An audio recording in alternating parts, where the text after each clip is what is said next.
Coast Guard Interceptor 10 docked with his Lazaro. Within milliseconds of the explosion, the Interceptor's computer responded.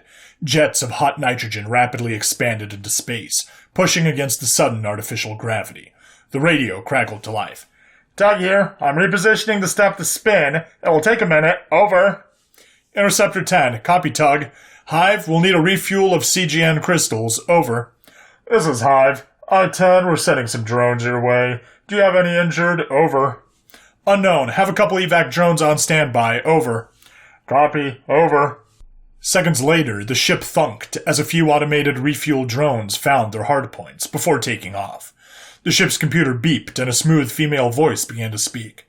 Crew, the team has been separated. One team member is not moving, while the rest of the team is moving away from him.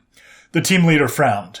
Shit. We may need to move up the timetables. He looked over to his fabrication room.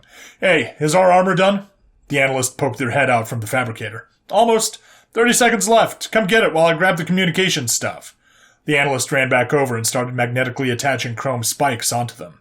Here's the thin signal boosters. Make sure the tips have line of sight with each other and leave a trail of breadcrumbs if you turn corners.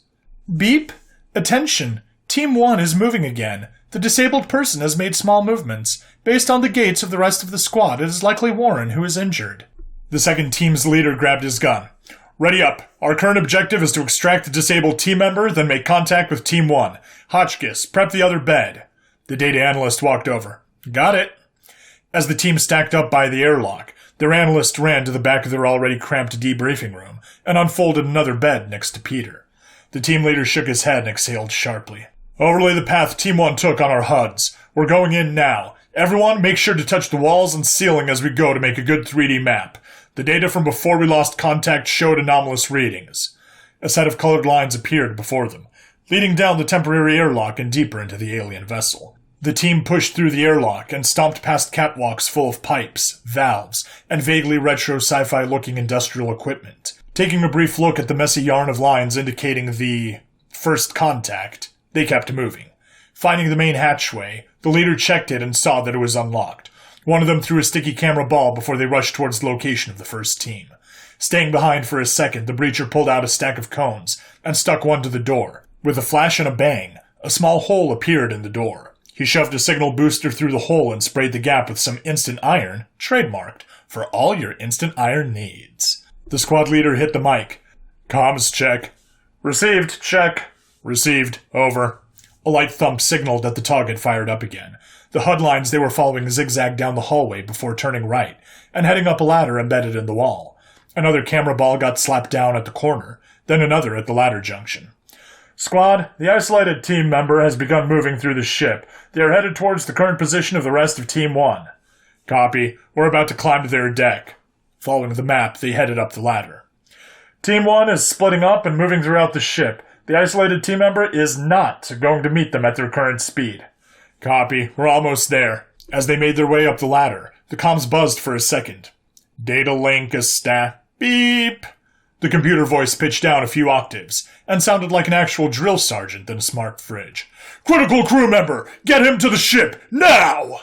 The mechanical zombie that was Warren's suit slowly scraped towards them. They didn't wait to rush forwards. The team leader barked orders. Sans, Juniper, bring them to the ship. Everyone else, hug the wall. The emergency AI piped up again.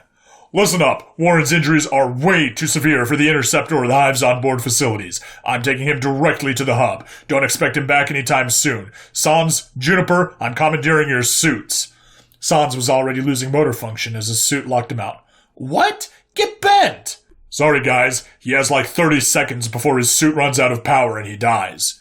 Juniper rolled her eyes as her power armor landed in front of Warren and grappled him. The fleet-wide emergency AI system froze for a tenth of a second as it calculated an optimal path.